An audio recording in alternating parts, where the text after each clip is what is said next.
And in this city, we have a lot of crime, we have a lot of preferential treatment, we have a lot of racism, we have things that don't make me very proud, alongside of a lot of things that do make me proud. But right now I want to address the things that need to be improved. In talking with police directly, and in talking with different people in different neighborhoods around our city, it has been reported time and time and time again that there are drug deals that are going on our streets that some of our officers are taking part in. Some of our officers are reported to have taken bribes. Some of our officers beat up people indiscriminately and leave the scene without taking responsibility for it. Now, I find this beyond offensive. I mean, how can we trust these police officers in our police department fully if this type of behavior goes on?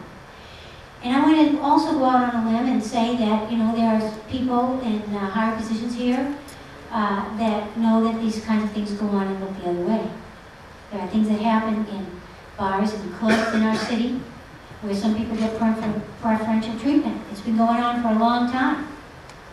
And I, for one, want that to stop.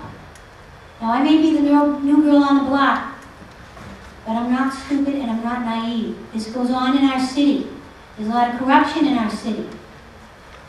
There's a lot of police and public, I don't want to say public officials, I'll take that back.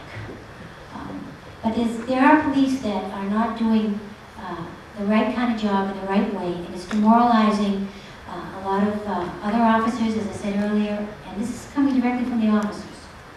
So I'm just putting that out there for us, because we have to take a hard look at some of these issues, and I know it's difficult, but I'm willing to do that. We have to do it, because if we don't have examples set forth by our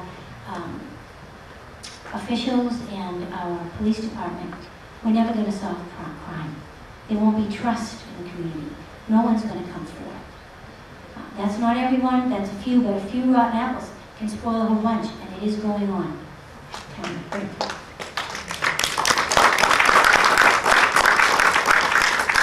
I'd like to say one thing first off.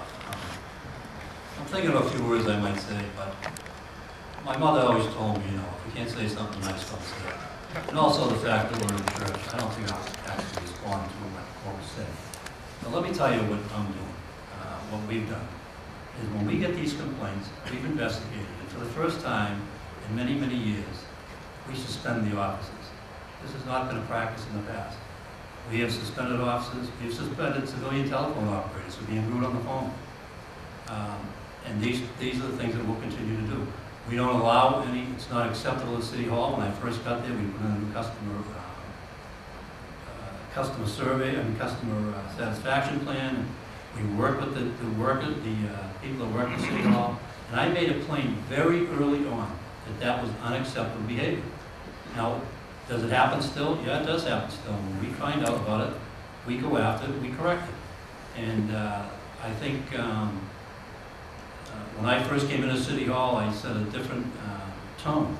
But to sit and to ever think, to make those outrageous statements in front of a crowd of people, that police officers selling drugs, and those things are going on.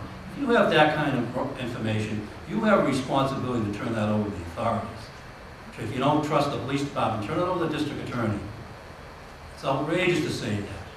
If anybody ever knew, if I knew that that was going on, then I would certainly feel civic responsibility enough to let somebody know right away. And secondly, if I had a campaign saying those kinds of things, I wouldn't run for office. Thank you.